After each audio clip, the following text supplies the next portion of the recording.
And the best version of ourselves is a balanced version. 90% of success is in the mind. So tension is your key to flow.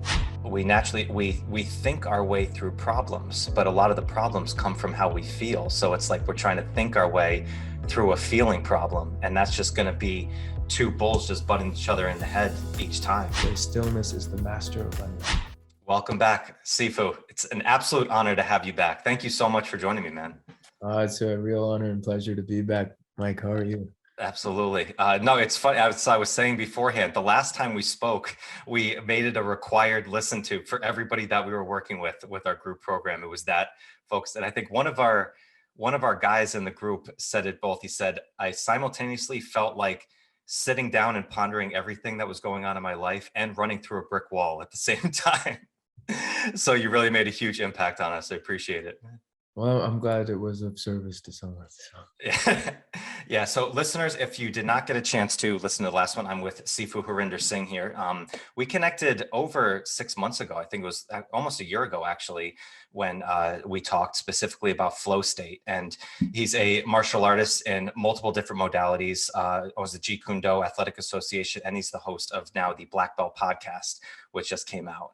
And what we're going to talk about today, which is really exciting, is your specific program of mind boxing, which immediately after we spoke last time, I got a chance to go into and dive into the course, and has become a staple in my day. And the energy transfer of it that you feel, not only in training and how that correlates there, but really just into everything that we do, throughout the day. So I'm really excited to dive into it. But if you could just start, for us, Sifu, and just give a little description about kind of who you are, kind of how you got started in this world, and then we'll go from there. For sure. So I don't know where do we start. So people may know me as a martial artist. I specialize in teaching teachers, but my work is with martial artists, with business leaders, with athletes, and it's about, at the end of the day, it's about understanding and knowing yourself and your relationship to your opponent and how you act and react in chaos. And that's really what I specialize in. And so maybe in the martial arts bucket, I help martial artists find out who they are in relation to their opponent during chaos, to truly answer the question who they are in that arena. And then I work with business leaders and professionals doing the same thing over here. And then I also help people with mind boxing. As you mentioned, what I realized was, whether you're an athlete, a professional athlete, I've got some students now. I was just working with one of them yesterday. She's getting ready to defend her national kickboxing championship title and preparing for the Olympics. Or we're talking about executives in Silicon Valley, or we're talking about military operators.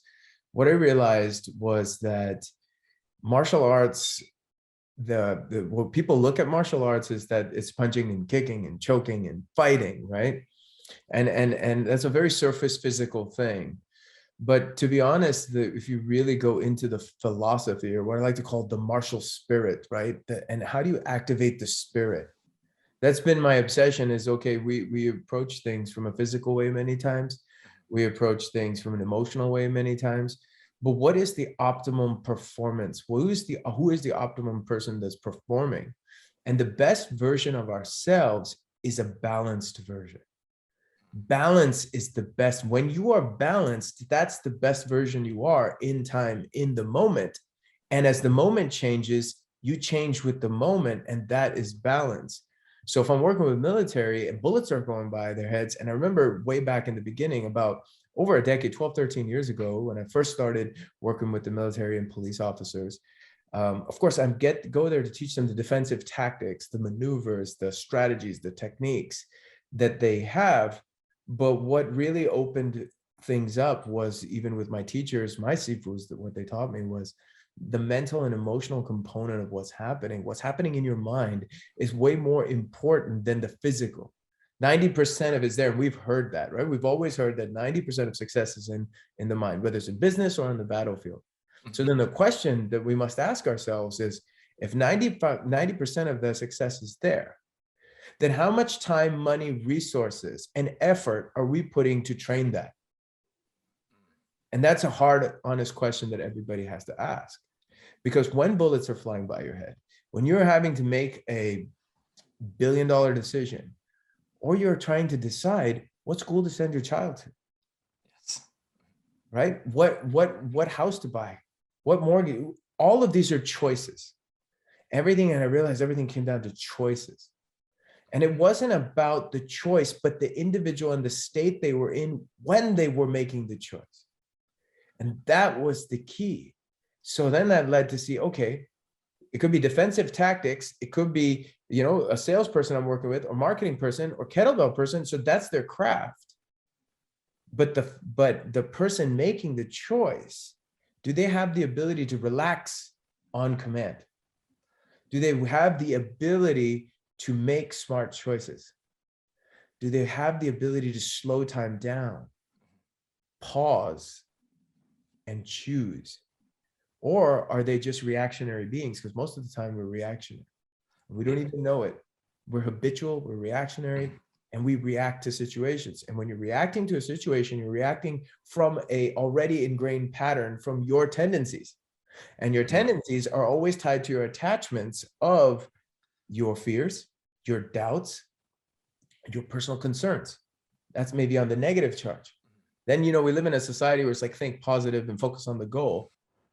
But that's a positive charge, but another distraction, your goals, your desires, your ambitions. So if it's your goals, desires, ambitions, or your fears, your doubts, or personal concerns, they're just yin yang. They're just two different charges. Right. And they make you see things through that lens. And those are your tendencies. And the only way to create, the only way to adapt, the only way to connect, the only way to get into the flow state like that is to see what is outside of your tendency.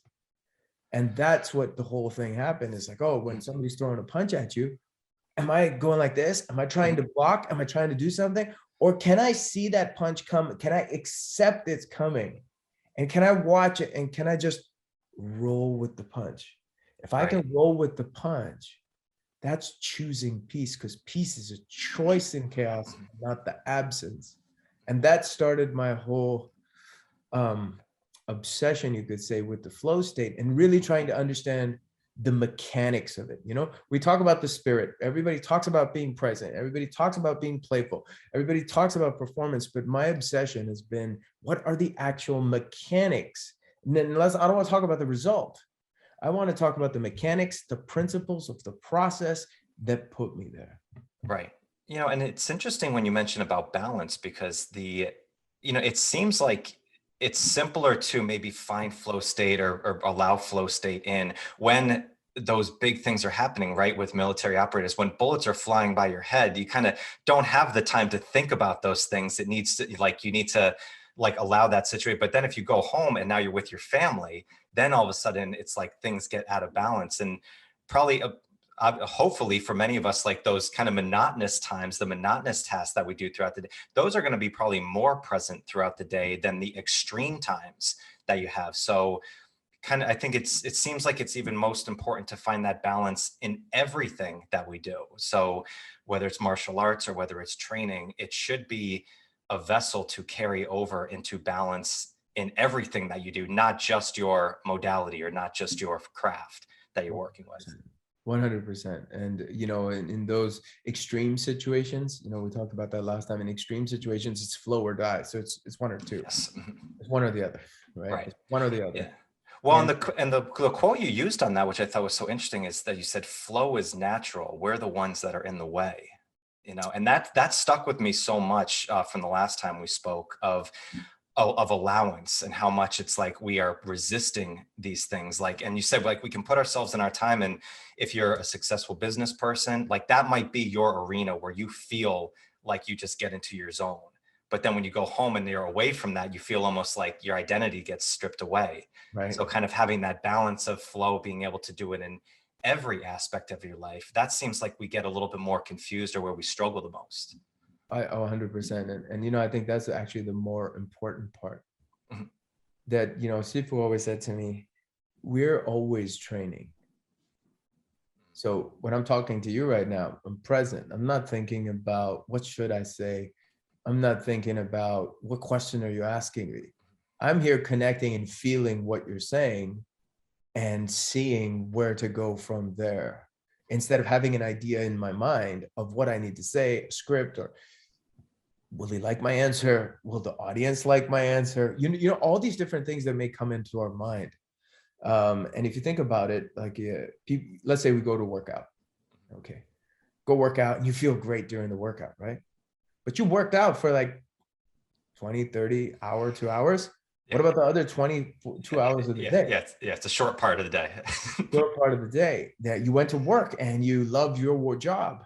And then you came home and you're just thinking about your job. So all these external, so anything that's an external, even a workout.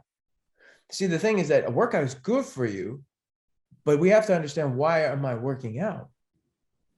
Am I working out to escape? It's a better escape than eating potato chips, right? But it's still an escape. So you feel good during the workout. Maybe you go do a yoga session, you do meditation, but if it doesn't carry over into your life, there's a fundamental disconnect.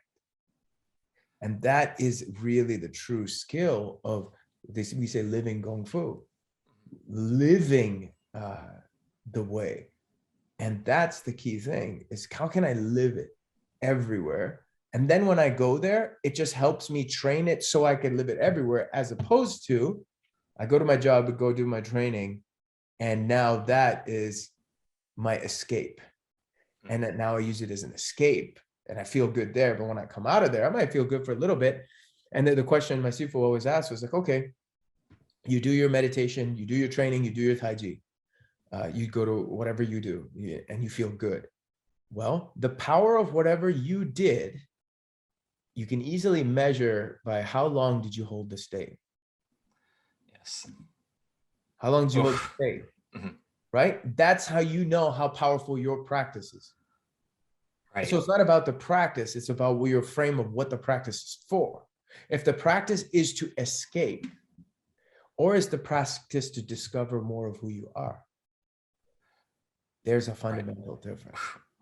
Yeah, I heard something from a man I follow, Peter Crone, who said that someone asked him about I think he's known as the mind architect, big in mindset. Somebody asked him if he does meditation, and he's like, I live in a meditative state. And it's kind of like that same practice. It's like, and last time we spoke, when we talked with flow, where it's like, as soon as you think you're in flow, then all of a sudden you're not in flow anymore, because now you're thinking about it, which is such that catch-22 that we get into. But that's why I thought when I went into mind boxing was so powerful, is because we're talking about these energies, and you can actually really feel the energy flow through. And the first time as I was getting through it, it's like, okay, you're practicing the tracing, you're practicing the movements and getting into it. But then once I started getting into it over a few weeks and feeling it in training, and then I was feeling the energy going into even writing, down, that's when you're like, okay, this is something that you can access at any time. And I assume, but it's just kind of allowing those barriers to break down and allow that energy to just flow through you. 100%. Yeah. And that's, you look at, what you're doing is you are developing you can see my shirt in there. It says, don't think, feel, right? Don't think. And it would, because that statement took me forever to really try to grasp, and I continue to work on it. Everything that we do is distracting us from feeling. We have been trained to not feel. We get trained to not feel from school. We get trained to not feel from our traumas. We get trained to not feel from our abandonments, our rejections, our betrayals. We get trained to not feel. When you go to school, you're trained to think and analyze. Nobody teaches you to feel. So then you become a thinking and analyzing machine. You become a robot. And then you get disconnected. But thinking and analysis is a tool. It cannot be your primary operating state. If it's your primary operating state, it's like I'm taking a Ferrari and I'm running the engine 24/7. It's going to break down. It's not going to function. And then I have to pay for maintenance and blah, blah, blah, all that stuff. But the thing is, that's the difference. It's the mind. I only need to go to the mind and want to turn it on when I need it to think, to solve something. After that, it needs to be off. But what happens is the mind attaches itself to the future. It attaches itself to the past. And the two big things that it really does, and if we can really start to, because it's about freeing up energy, Mike, at the end of the day. So energy, there's energy cultivation, which is mind boxing, you're breathing, you're filling yourself up with life force.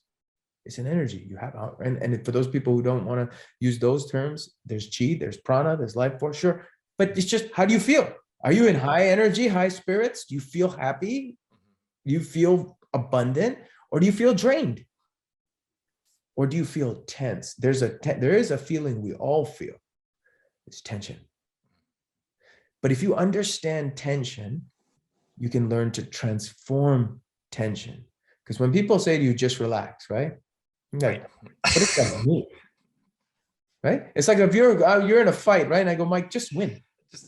Just win. Just go and win. Like, people, the guy's punching me in the face. I'm like, just win. And I'm like, just relax, right? And if you're having a tough day and somebody says, hey, man, why don't you just relax? You're like, dude, if I could freaking relax right now, I would relax. Right. Okay? If I would, and that's the thing. So just relax. It means nothing. The thing is, let's go the other way to understand where's my tension? And what's the cause of my tension? What's the origin of my tension? If I can get to the origin of my tension, I can transform tension, because you know what? Tension is just energy, and energy can't be created or destroyed.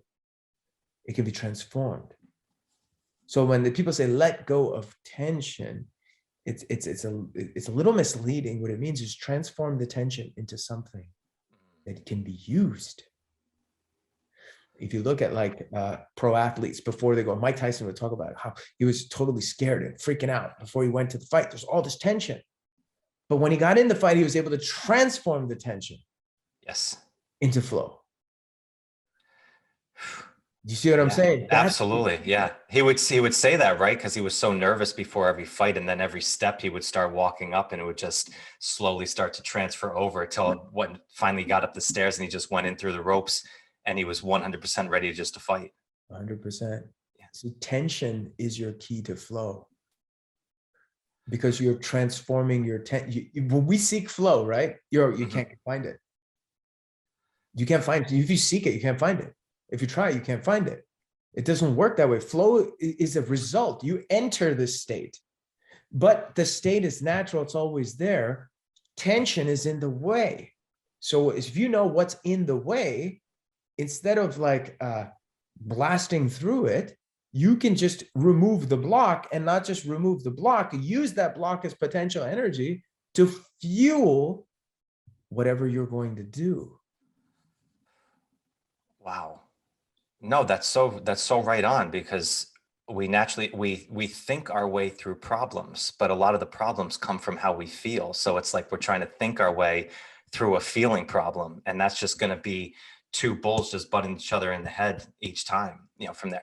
Do you see that a lot with students that you work with right off the bat, as they're trying to think so much through the movements of what they should do, when they should really just be transferring that into just feeling the movements? And as you said, just kind of roll with the punch first. Is that one of the main things that you see with people? It depends what I'm working with, what situation they're in. But I'll give you a martial arts example in a second, which transfers over to everything. But in general, with the mind, you have to task the mind. So the first step is, there's research, and I've seen many different research papers on this, where 6 to 20 to 60,000 thoughts people have a day. Yeah, that's insane. So if you could go from the 6 to 20 to 60,000, whatever your number may be, to 1, you're winning. So you have to focus you have to task the mind. So when people are like, you need to meditate, the problem, another issue is the word meditation, because we're always meditating on something. So when people are like, you try to meditate, I'm like, no, you're not, you can't try to meditate. You're always meditating on something. The question is, what are you meditating on? Are you meditating on fear? Are you meditating on anxiety? Are you meditating on overrunning thoughts and thinking about what you're going to do? That's what you're meditating on. What you're meditating on is your God. What you spend the majority of your thoughts thinking about rules your day, your emotions, your feelings, your actions, your thoughts, everything. That's your God. And that's the interesting thing, because that rules you. So if you do a simple experiment, I've done this before, where you sit down and say, wow, in the last week, how much time did I spend thinking about whatever? And you say, oh, holy shit. And how much of it was negative? That's what you've been meditating on. So the next point is, what we have to do is we have to see if that's what I've been meditating on. Well, to not meditate on that, instead of trying to avoid that stuff, like don't think negative thoughts, don't do all that, detach from people, places, and things, which is the first understanding. What do we attach to? Because if you attach your mind to something, it pulls it. Or the other way, it push it. You see, we try to push things away that we don't want to feel. Right. That if you pull yourself towards something that encourages you, my Sifu said to me, when you're in a life and death situation, do not focus on how you're not going to die. Focus on what you're going to live for. One pulls you, and one you're pushing fear away. You're pushing death away. And it's the same thing here. It's like, what do you put your mind on? What do you want to meditate on? So the first thing then is, like you said, in beginners, hey, let's start focusing on our breath. And let's start focusing on a movement that's rhythmical. And the movement has a lot to it in the Chinese medicine perspective of what it's doing to your meridians, your channels, all that kind of stuff. Yes. Health perspectives, there's all that. But really, from a very simplistic perspective, it's about tasking the mind to focus on one thing. And then that one thing, after a long time, will get you away from the myriad of thoughts. So if you were only focusing on one thing instead of the thousands of thoughts, relatively, you've done a great improvement. That's why people repeat mantras. I was going to ask if, like, that's why mantra works for so many people. That's what mantras work. Mantra means mande under. What's in your mind? So instead of having the thousands of thoughts, you just keep saying this one thing over and over and over and over and over and over and over and over and over and over again, until you just cycles till boom, you just boom, you're gone, and your time space goes away, boom, and you're gone. That's the point. And what all of it's designed to do, Mike, is to enter stillness. Without stillness, there's nothing. Stillness, in the Tao Te Ching, it says stillness is the master of unrest. So if you can't be still with yourself, that's the first place to start. And so can you stand in one spot and just breathe without one's time up? What's going to happen? I got to go here. I'm feeling it's just hurting me, whatever, all the different things that come up. And it's to find stillness. And then what happens in Tai Chi, you start to take the stillness from stillness, standing still, to movement. And then that helps to carry over then into interactions with other people. That's why martial arts, in martial arts, there's stillness and stillness. So I'm standing and practicing by myself when I'm moving. Then I'm practicing by myself and I'm moving. I'm flowing. These are the mechanical steps to install and access a flow state. Right. So stillness is the requirement. Then the next thing is I start to do it moving. Then the next thing is, can I keep that same state while I was moving with my eyes open, as opposed to not moving with my eyes closed? To then you progressively starting to add chaos to me. Your progressive adding chaos to me is first in coordination. Okay, I'm going to push you here. Can I keep the state? Yes, I can. Can I keep the state? Yes, I can. Okay. Then when you do that, I do something to you, you do something back. Can I keep the state? So we go from you feeding me a little bit of chaos, then increasing the pressure, then you feeding me, I counter you, and then you counter me. We increase the pressure till it gets all the way to the point where you are trying to rob my peace by feeding me chaos. And it's all the way over to a full fight. And now when you're punching me, I can keep rolling with the punches, is keeping that same state of stillness. And I had my eyes closed when I was moving, but now it's in relation to you and I, because when I'm enclosed by myself, that's knowing myself.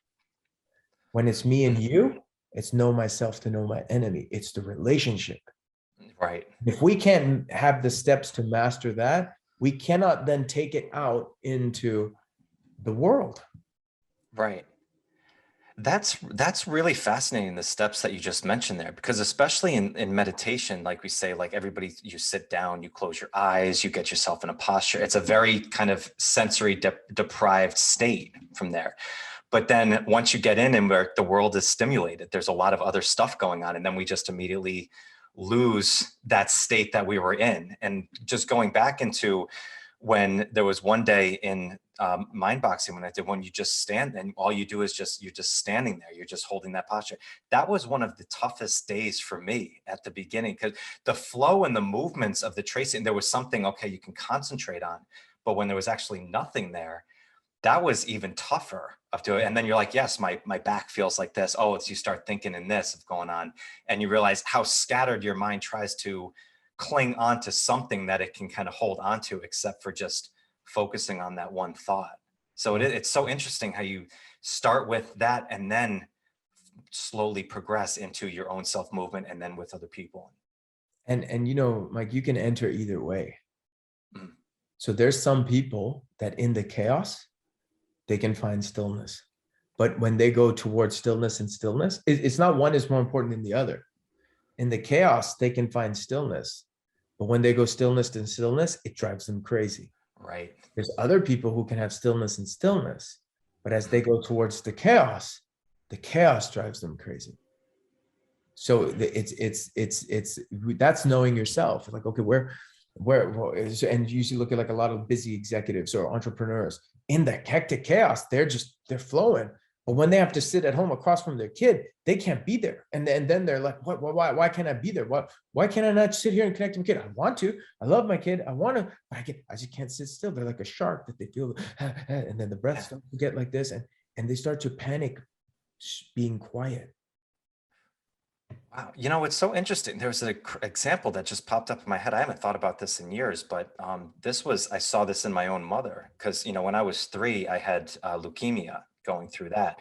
And my mom during that time when I was sick said that she was like, so just 100% focused and almost like still like almost non-emotional in some ways from there, because she was just so focused on this one task of getting in. And then once I was okay and I was fine, then kind of almost the quietness, everything was going okay. That's when some other things started popping up there. So it's almost in a similar example of that, of like when there was so much chaos going on, when your child is sick and you don't know, it's a life and death situation right there, go right into the stillness right there and have that one thought. And then once it gets out there, then it's a completely different animal. Oh, 100%, man. And in those situations when it's like your child or your loved one, and I've been there, and it's, so, you know, there is, you look at like an instantaneous type of a chaotic situation, like somebody jumps you, or you're about to kick in the door and storm a building, and you know, it's going to happen and then it's going to be over, right? But then there's the drip chaos, which is like drip, drip, drip, drip, and it's for a long time. And you now live in uncertainty for a long time. And it's spread out, and this is a loved one that's with you, and you're looking at them and you're feeling like, man, this is my son, and there's all this happening. And it's really fascinating to me, the ability of the human being, our adapt-ability. So when I say adaptability, it's what's your ability to adapt-ability. Mm-hmm. It's your adaptability. What's your ability to adapt? And your ability to adapt is quite fascinating. And at the same time, your ability to crumble is quite telling. And so all that stuff, some of it's natural, some of it's with training, but it's about knowing yourself. And like you said, there's many situations when it's a parent, a loved one or something, you kick into another gear. And you become, you're just here, boom, boom, boom. You're not letting emotions distract you. So you can be right here, you can be present, you can make choices. And it's a crazy thing that the chaos there allows you to split the veil of your mind and just be, even though it's such a crappy situation. Wow. Right. But when that's gone, then you're back to square one. Yeah. And that's the crazy part, right? So, oftentimes if you think about, there's an ancient statement that says, "Be still and know that I am God." So when we are searching for a connection with the divine, and for the folks listening, look, I'm not going from any religious perspective. I'm going from nature's perspective. So whatever energy, your yeah. name may be, let's not get caught up in that. Mm-hmm. You want a higher connection with something higher than you, whatever it may be. Yeah. So let's just, for the purpose of this conversation, call it the divine. You want some higher connection, but you're seeking that higher connection outside of yourself. You're never going to get it. You're seeking that connection through someone else. You're never going to get it. You're seeking it in a book. You're seeking it in an individual. You're never going to get it, because the kingdom of heaven is within. And be still and know that I am God is all we need to know. Can we go in then and be still and make a relationship with the divine? Mm-hmm. Not like, God, please help me, I'm in trouble. Right. One-way communication. Right? Yeah. It's a one-way communication. And I understand that there's times, and we've been there, I've been there, that's what your communication may be. But how can we transform our being to be there's a concept I call, we've heard of high performance. Yep. What about higher performance? Mm-hmm. Higher performance means it's not about me. Because if we want high performance in our lives, and there's many books and mindset stuff written about high performance, right? Yeah. Yeah. There's programs. Yeah. So much, right? But if that's about me, then I want to succeed. I need to do better.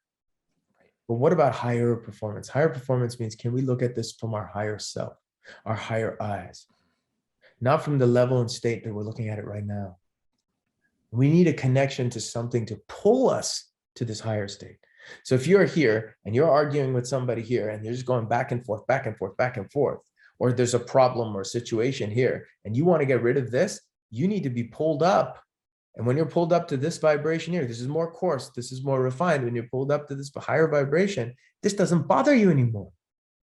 Right.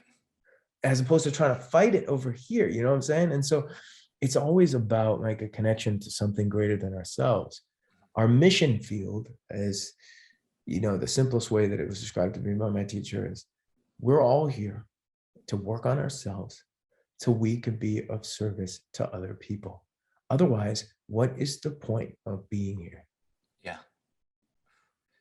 It's so interesting, Sifu, as you taught, it reminds me so much of some work that I've seen from Paul Selig. I don't know if you've ever read his work before, but his spiritual test is the same thing about really allowance of the guides and the upper room and the lower room. And the only way that you can get to the upper room, the high vibration of life, is nothing external. There's no program for that out there that you're just going to find and you're just going to go follow and seek. It has to come from within. And I think it's such an interesting thing I've seen in the world of strength training, where it's like there's this preach of foundations, which I think is great. Like, you need to have a foundational practice. You need to do the proper movements for total body, and get those things down, get your reps in so you can build up to it. But then eventually you get to that point where if you want to keep building up on that, you have to get the creative side of it. You have to put your own into that program in order to see what's truly best for you, to discover what's the best plan and program for you, because you can follow a lot of programs and they'll get you to a level, but you don't know exactly what's best for you because you're your own architecture. You were made your own personal way. And if you focus on that and discovering yourself, then you can take these other programs that you find and you can utilize pieces of them that may help you, but it still has to come from within. You still have to practice it from within. Well said. Yeah. Well said. Yeah, that's why it's called inspiration. It's in the word. Exactly. Exactly. So the funny thing is, people look outside for inspiration. Mm-hmm. It's kind of weird, right? That is. So it would be called outspiration then. Right. Yeah, the whole motivation versus inspiration, argument right there too. So, no, that is interesting.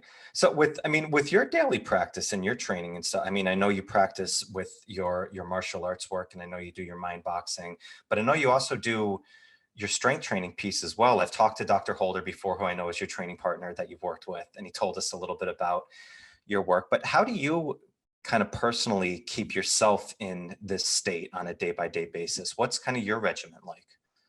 So strength, as we travel in the same circle, shared the same teachers.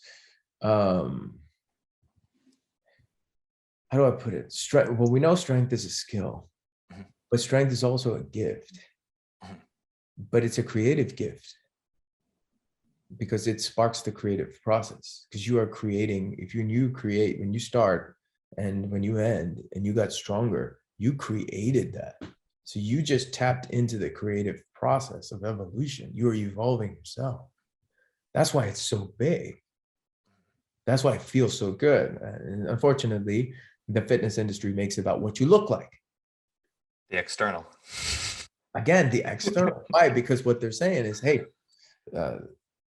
summer's coming. Get ready for your bathing suit. So when you go to the beach, you don't feel like shit about yourself because of other people looking at you because you care about what they think about you. Now, if you take that into your training, you're going to fail. And everybody that, and you're a trainer, so it's different. You're on another level, you're a coach. But if we look at the mass majority of people that go to the gym or train or try to work out or whatever they try to do, I think the failure rate is got to be 95%.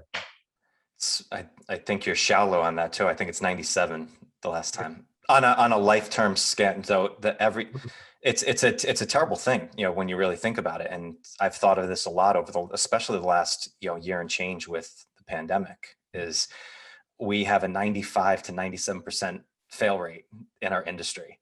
100%. And those are real numbers of people who Well, good. I'm glad you told me. So now I know I can just say it instead of picking a number. Of people who lose a significant amount of weight or hit their goal over a period of time and then regress and go back to either where they were or afterwards. So you'll see a lot of people who are successful in 6-week programs, in 12-week programs, even 1-year programs with that. But me and you both know a year goes by like that. It's not applying these things so you not only can continuously progress, but enjoy the process of it and really learn the process of how to do this for yourself. We're at we get 1 out of 100, 2 out of 100. 100%. And you know what it really boils down to? It's a self-worth issue. Yeah. It's a self-worth issue because anybody who doesn't have discipline, and I don't really because I know it. Okay, that's why I can speak. So it's not about, I just ask yourself, why are you not worthy enough to take the actions that are necessary to be the best version of yourself? So if people are like, I need discipline, no, you need love for yourself. You don't need discipline. That's the thing. It's discipline is a result that you care about yourself to do the right thing. Because if you look at the thing is, what do we need discipline for? Every single thing we need discipline for is good for us. Right? So if you're dying and I give you this medicine and I'm like, Mike, you need discipline to take this. You're going to take it because you're not going to take discipline to take it. I'm going to die. I'm going to take it. Right. Hopefully. Right. Yeah, exactly. But hey, we're all dying. Mm-hmm. We're all in a state of dying from the first breath we took. Yeah. So why do we need discipline? It's not about needing discipline or needing somebody to motivate us. It's because you just don't care about yourself enough. You do not love yourself enough. So if you cannot love yourself enough, how can you truly love other people? Do you think that goes back to what you're talking about with the think versus feel on that? Is, as you said, the self-worth that comes from a feeling. You don't think self-worth. You feel that you're unworthy on that. And we say we want to, I don't want to be sad anymore. Or I don't want to be upset anymore. I don't want to be overweight anymore. It's we just want to get rid of these things. But as you said, it's it's not about getting rid of anything. It's transforming. Yes, it's transforming the tension. Yes. If you understand that you don't have discipline because there's a lack of self-worth, that's the root of it. And then you take one step further and you're like, Well, I don't have self-worth because my dad wasn't around. I don't have self-worth because my mom yelled at me all the time. I don't have self-worth because my coach told me I wouldn't amount to anything. Then you realize that you are carrying a charge based on other people, and that's not you. But you're believing and feeding the story with every action you take when you're not doing something to benefit yourself. And if you're not doing something to benefit yourself, you're not doing something ultimately to benefit other people. You got to put your oxygen mask on first before you could put the oxygen mask on other people. So what happens is our stories and our traumas keep us trapped here, attach us to self-worth, make us lack of discipline that causes us not to show up as our best selves, causes us definitely not to be balanced, and therefore we can't be present. And we can never have higher performance, which is there to serve other people. So, and how then are you going to have a relationship with the divine? You can't have a relationship with the divine if you're muddling in self-worth. You see, and that kind of tears it apart. So, in a long-winded approach, I really think that people, when they strength train, so I know this because I'll tell you, see that picture over there, Blackbelt magazine, and I'm compared to Bruce Lee. So I got to show up looking a certain way. Yep. Okay. And when they announced to me, the Blackbelt magazine shoot is this way, and you've been given the cover. I said to myself, I said, okay, I want to get in the best shape of my life, but I had to be very careful that what motivated me was me showing up as my best self, the strongest self, and pushing myself to create strength, and not showing up that I needed six-pack abs. And if I don't, then I'm people will think this and that, but I would be lying to you if that thought didn't creep my mind. But I knew that that's the enemy. I knew that was the enemy going in every single time. So then, you know what? And I was like, all right, so when I'm going to work out, I'm going to work out, but I'm going to be wholly, totally present, enjoying it, because there was a time in my life I couldn't. There was a time in my life I didn't know how well I was going to walk again when I got hit with the car. Yes. There was a time in my life this was not a possibility. And I remembered then, that's when I first discovered kettlebells, and I started to move and feel strength. And I was like, wow, from pain, I'm not only getting out of pain, this is the greatest feeling. I can move.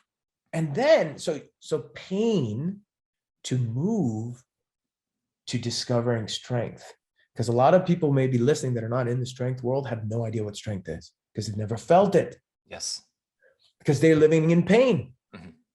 And then when you move, you ask yourself this, all right? And as I tell people all the time, like, hey, can you sprint as fast as possible from here to there? And if they look at me weird, I'm like, that's the first place you have to start. Because if you can't sprint from 0 to 100 right now without stretching, those are the first, you're in pain, you're out of balance, because that's what your life depends on. Because if we were in the jungle, I'm going to outrun you and the tiger's eating you. So that's the first place. And so people are like, oh, my knee hurts, my back hurts. Great. That's the place to start, to get yourself out of pain so you can move. So when you can move without pain, now we can start to have strength. Because there's many times, you and I both know, there's people who can't move without pain, but they're piling on strength on top of it, but they still can't move without pain. No, yeah. Right? Because you hit the bench press and then you see them limping away, hit this massive deadlifts, but you can't move. Mm-hmm.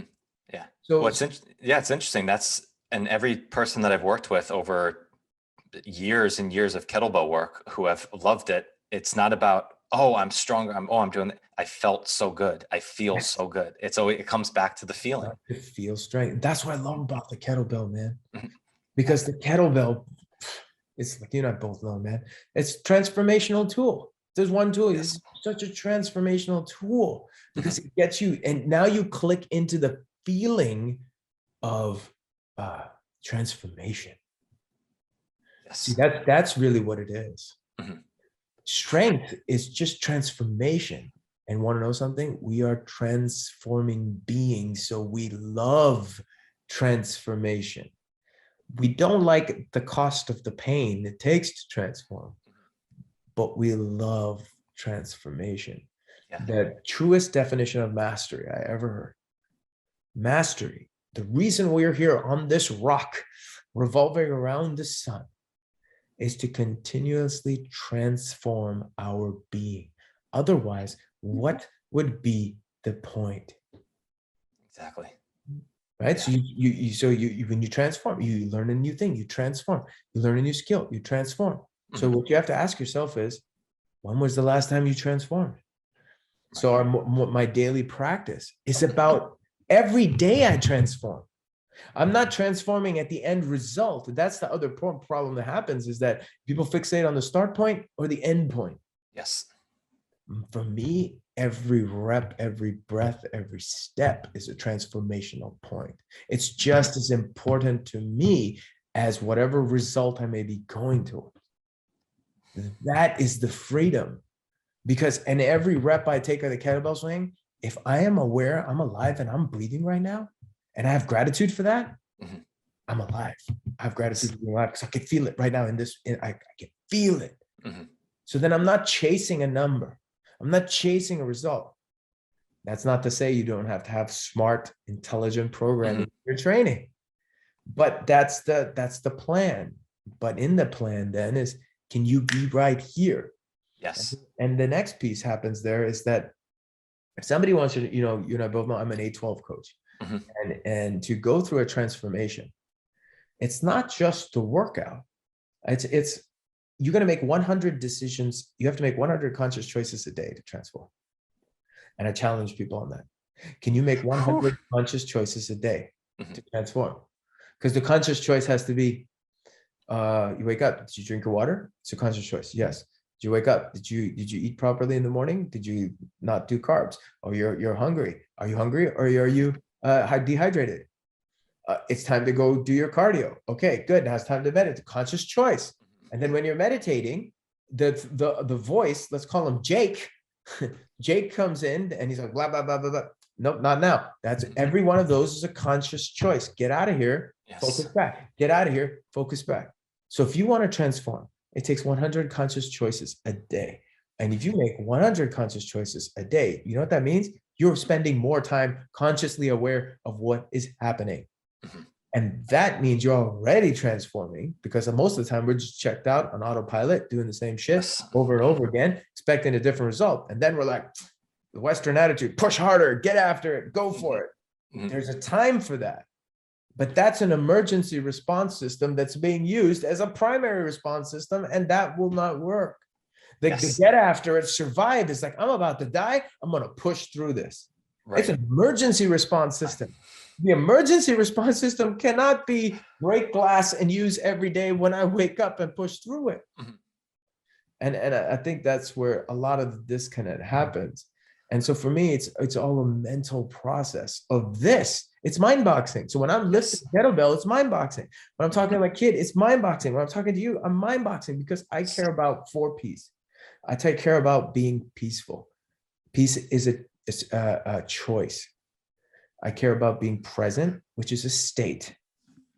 I care about being playful, but seriously. And I care about higher performance. Why am I here? And constantly asking that question. Am I leading from my higher self, or am I leading from my lower acquired self, my ego, my concerns, my fears, my need to impress people, my need to win, my need to show people what I could do, my need to impress, or my inferiority, whatever that may be. It's a choice. So when I train, when it's mind boxing, if I'm doing my Tai Chi, that's what I'm doing. If I'm standing, that's what I'm doing. When I'm doing the kettlebell, that's what I'm doing. So when I do the kettlebell, this is something that you guys can all try if you train with kettlebells or you train with anything, on how do you bring a meditative state into what you're doing, so you can expand your awareness. Now, what awareness is feeling attention. It's your feeling attention. If you and I were out in the jungle and we were on a hunt, and there's dangerous animals around us, you're going to be like looking over your shoulder. You're going to be like, what's behind me? What's to the left? What's right? But where we live in today's society, we're like this. The exact opposite. We're tunnel vision, right? We're tunnel vision. We don't see shit. So feeling. So when I'm okay. So when next time you go, maybe do swings or snatches. Yeah. Try this. While you're doing the swing, feel the front of the room. Then the next set, feel the back of the room. So right now, even while you're sitting, okay, just listen to me. Right now, Mike, put your attention as you're talking to me on the front of the room. Can you now? Did you feel the front of the room? Yeah, I can. Yeah. But it was always there. Okay. Now put your attention on the back of the room. You feel the space behind you. Yeah. Now put your attention on the left side of you. And now on the right side of you. Okay, now I'm going to challenge you. Put your attention on the front of the room, on the back of the room, and on the left side of the room. Now put your attention on the right side of the room, the left side of the room, and beneath you. Okay. Now put your attention above you, the ceiling above you, and the ground below you. Okay. Now keep above you and below you, activate to the left of you. Now keep above, below, and the left, activate the right. Keep above, below, left, right, behind you. Above, below, left, right, in front of you. Now you're aware of the room. And guess what? You just clicked into a little bit of flow. Wow. Oh my God. Because you went to the observer and not the thinker. When you go to the observer, that was you feeling, using your attention to feel in 360 degrees. Yes. But that place has been here this whole conversation. Yes. Right? It's been here this whole conversation. So then if we want to change, adapt, and evolve, build your muscles, build your bones, get strong as possible, man. Yeah. Because one day, yo, you're going to die.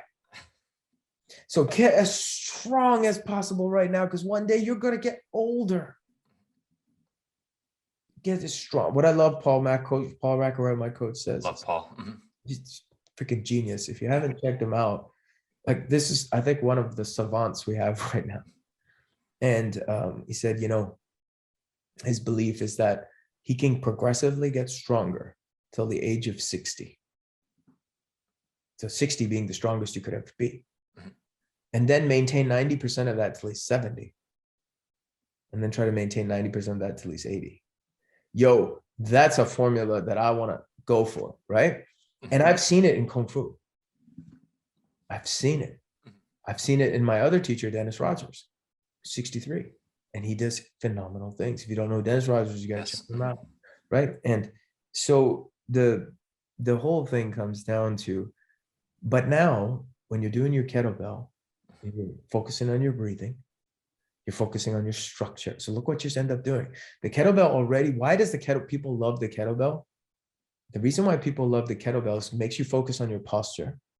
It makes you focus on your intention, which is the mind, on the posture. It makes you focus on the breathing. So when you swing a kettlebell, it puts you in the present moment, because the secret to the present moment is your posture, your breathing, and your intention. Yes. Now, change your intention to feeling attention. And now you have your posture, the physical body, the breathing, the energy body, the feeling attention. That's your spirit body, your feeling, because this spirit body is real. And I'll prove it to you if you don't believe me. And if you've ever been driving in a car and you're driving in the car and all of a sudden somebody cuts you off, but you moved, you felt something, you didn't see him, and you just jerked and you moved. In the next moment, you realize I should move. And in the third moment after, you're like, oh my goodness, what just happened? Very sorry about that, everybody. I have no idea what just happened. It's okay. Oh my gosh, I'm so sorry. You were on such a roll right there too. I just got lost. I have no idea what happened, but where'd you lose me? get as strong as possible. Paul's going to be 60 years old. He's going to maintain all his strength 90% into 70 and then going into 80. Oh, wow. So did you lose me in the middle? Okay. I think I kept going for a while. I think it recorded though, so hopefully you still have that. Oh, absolutely. It recorded. You know what? So what I was getting at, where I saw you pop out, was we were talking about the spirit. Were you there when I started talking about the spirit? Yes. Okay. So when we're talking about the kettlebell, you've got the posture, the physical posture. You've got the breathing, which is the energy, and you've got now this feeling of tension, which is your spirit. You're activating the spirit. So that's you wholly, totally being in the moment, all three of your bodies, the physical body, the energy body, and the spirit body. So the spirit, as I was saying, it's not a woo-woo thing. The spirit is this feeling. And what I was getting at is I can prove where it is because we've all had this experience. Mike, have you ever been driving in a car and you're driving in the car and all of a sudden you just jerk off to the side and then another car came?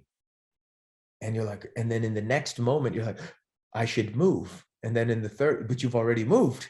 And then in the third moment, you realize, oh my goodness, how did that happen? I just got saved. So what it is that feeling attention, our awareness that's in us catches and we move. Because we have this radar around us for danger. You ever get a sixth sense of feeling somebody sneaking up behind you? Right. That's what's there. It's ingrained in us. But now the thing is, can we consciously turn it on and have it on the whole time? And now we are having feeling attention. So you have your posture, your breathing, your intent, which is now the mind.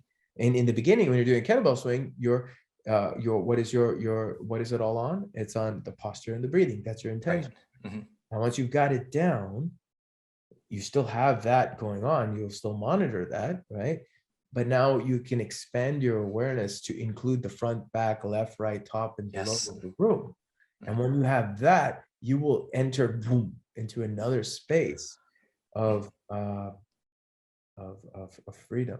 Yeah, that's one of the most interesting things, because that's one of the first things that I realized with kettlebell training. And I was at a place where, when I first got into it, was more of like a commercial type gym where we had everything, which is all good, treadmills, ellipticals and stuff, but very easy to go into a workout and tune out. You can just go through the motions and stuff. And we would debate all the time, oh, why do you love kettlebells so much? And I always wanted to get a more concise kind of perfect answer on it. And it's like, because you can get stronger with a lot of different things. However, what the tool does is it makes you have to focus on what you're doing. You have to be present in the moment.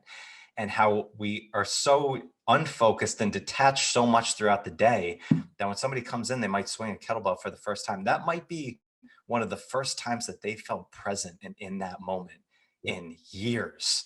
And that feeling is addictive. And people are like, oh, that's what did it. It's like, yes, the kettlebell definitely helped with that. It's a phenomenal tool. However, what you did is you just tapped into your own focus. And now you're actually being conscious of what you're doing in life. And you can do that in anything.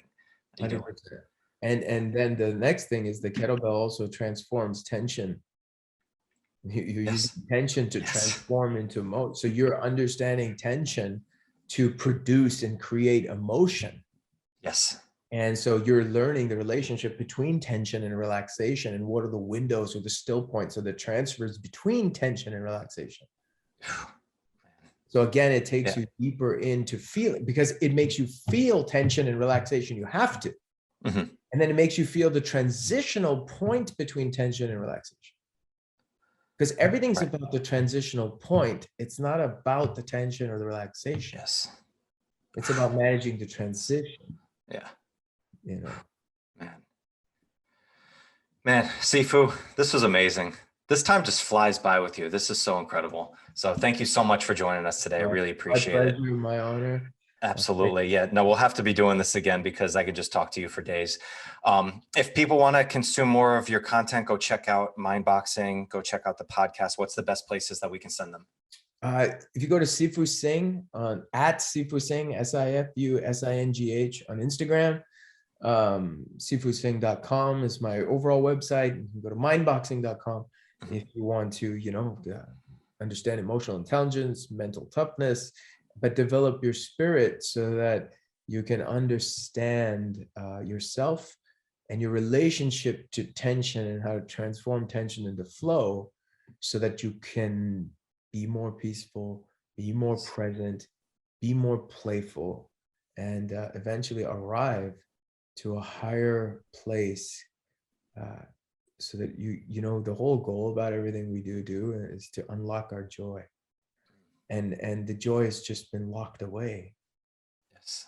So we just have to unlock it because there's just stuff in the way. Yeah. Amazing. And Blackbelt Podcast now is out. 3 Yeah, episodes are now out. the first 3 episodes are out of if you search for on all major platforms, the Blackbelt Podcast. It's a partnership I did with Blackbelt Magazine. The first 3 guests are Michael Jai White, Jocko Willink, and Master Herb Perez, who was the 1992 Olympic gold medalist. And you know, we got some really, really wonderful people. And for those of you who are not martial artists, this is more of a lifestyle podcast that discusses more of the warrior's way and a lot of the things we talked about. Yes. And the flow and visualization and athletic performance to mindset and emotions to PTSD to performance in life and death situations. Its the whole goal is to bridge the gap between martial arts as a hobby and really as a lifestyle, a way of life that's been around for thousands of years. Amazing. Again, and no joke, listeners, once we finished the last episode with Sifu Singh, I bought the Mind Boxing program the next day afterwards, and it is absolutely life-changing. So if you want to jump in on that, go check that out as well. So Sifu, thank you so much for joining me. Truly, it is an honor, man. I appreciate it. My pleasure, man. The honor is all mine, sir. Awesome. Okay, listeners, thank you so much for connecting, and I'll catch you on the next one. Bye, guys.